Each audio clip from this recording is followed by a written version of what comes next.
Is blockwork considered to be a sustainable solution when you're building? Is it something that you go to and go, yeah, that ticks the box?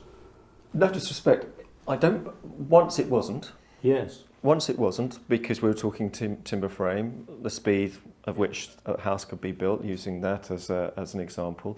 But because of climate change, because of what we're talking about, and because of the climate that we're experiencing in the UK at the moment, this goes back to what was mentioned earlier in terms of ensuring that we've got some sort of heat sink, that we've got an element of a cool environment in which to live overnight. We don't get that with timber frame housing technology, sadly.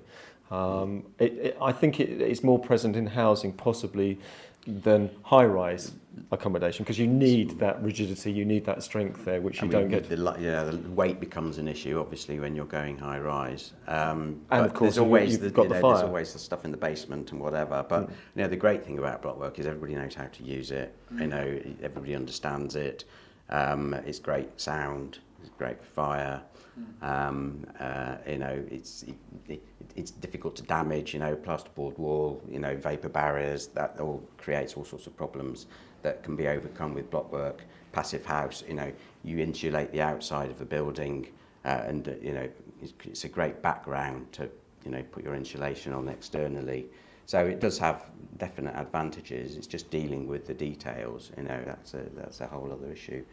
Thermal bridges and so on. Trades. That's, again, without getting on to that level of that's topic. The biggest challenge, actually. Is finding the resource to be able to, someone to lay blocks. We've gone through the sort of thin bed technology, or that, that was a buzzword, 5 years ago, maybe a bit more than that. Where we got with that, actually, it's still traditional block, 10 mil mortar bed.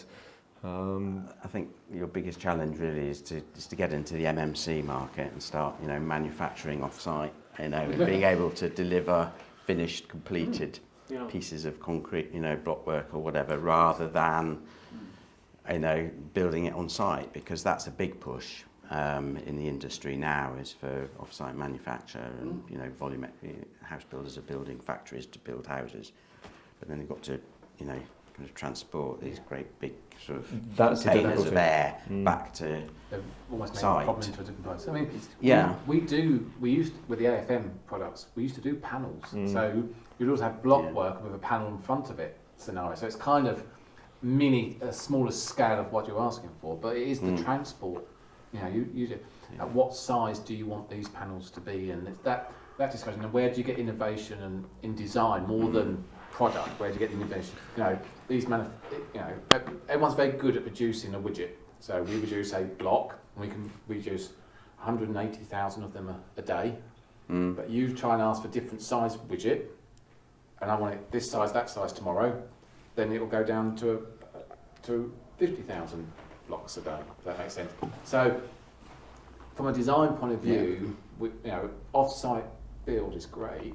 But how much design then you end up with a conformed product? I think as a nation we have difficulty with that, because off-site manufacturing techniques have been available, present, certainly within the States, some of the lowland countries as well, for a long period of time, whether it's a SIPS panel, the insulated system. But regrettably, because we have such a variety of housing stock in the UK, and as designers we like to be creative in developing something that is panelised, is very difficult. Yes, it's fine if you're rolling out something very similar, or you've got the economy of scale for doing that. When you draw down on smaller developments, it becomes very difficult in terms of integration. One-offs is very good. You've got the Hoof House solution. Panelised system comes over from Germany. Everything has been considered and thought about, plugs in together, and away you go. You can live in the house within 6 days of it being erected on site or something equivalent. When it comes to the high-rise apartments housing that you do, perfect there, because you are churning out maybe 3 or 4, 6 or 7 types of units. Great. So therefore you've got the economy of scale. But it's when you come to speculative development where you need that variety, and ultimately the client is looking for that individual design of home. They don't want something that Mr. and Mrs. Jones has next door. Then it falls foul. It becomes very difficult to apply that. Yeah. Now, back in early 2000s, we did for a regional college in Cambridge, we did a facility to teach then trades coming through into the building industry, taught them how to build with off-site manufacturing techniques, MMC type products. Where have we got to now? How often do we see that? That was based on a SIPS panel solution.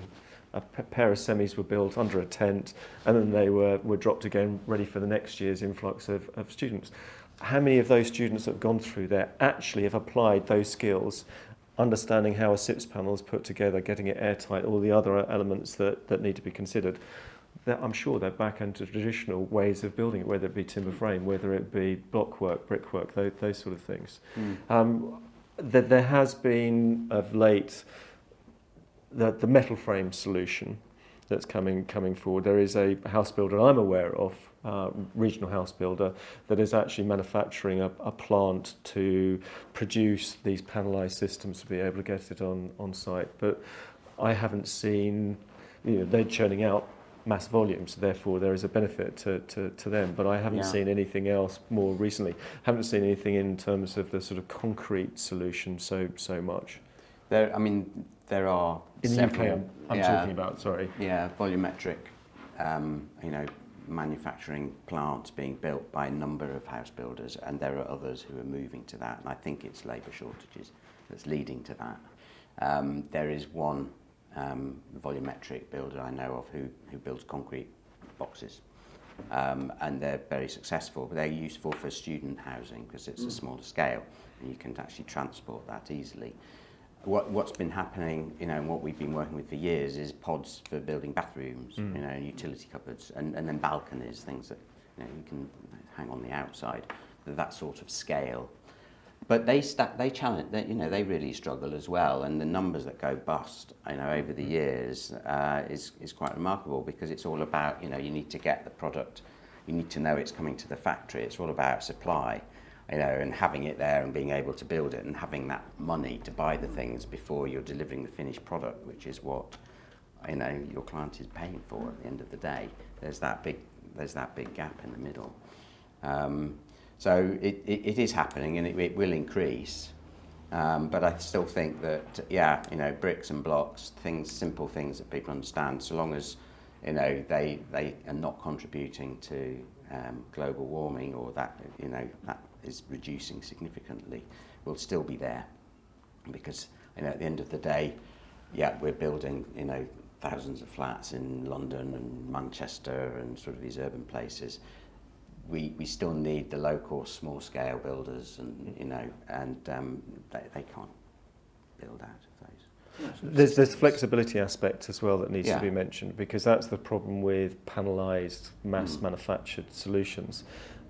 At some stage, a block of flats will remain a block of flats, that's for sure, but you may have a situation where, as a result of markets changing, a commercial office building may need to go back or revert to become residential, or vice versa. And certainly some of the research buildings that we get involved with, that's at the forefront. The flexibility has to be there, because that's constantly changing. There is always a requirement to either add something into the space or remove something in some ways. And if you're talking about a large piece of concrete panelling in there, how are we going to overcome that without serious demolition and disruption to the building? Bricks and blocks have been around for a long time, are pretty simple, and are, as you say, very flexible. Yes, why reinvent the wheel? As long as it can keep up with, and I call it current trends. Hopefully it's not going to be a current trend, but in terms of it becoming a very sustainable product. there's a reason why a brick's the size of a brick, you know. Yeah. It's easy to use. And that, you know, people's hands aren't going to change size that quickly. Although we I don't know can with talk the about old- robotics, but that's Yeah, 3D printing. Yes. Yeah. All right. I think, you know, for many years people have been trying to find a way of being able to lay bricks and lay blocks, but you know, as long as it's a straight line, it's fine. But as architects, we don't necessarily always want a straight We don't line. always like straight lines, Yeah. do we? And the reason a block is the size of a block is it's 6 bricks. Yep. See, that was taught to me at college or at I university. know it's 6 bricks. I didn't realise that was the reason why. Yeah, it's- yeah, yeah. So it'll Always. yeah fit in. Work. Yeah.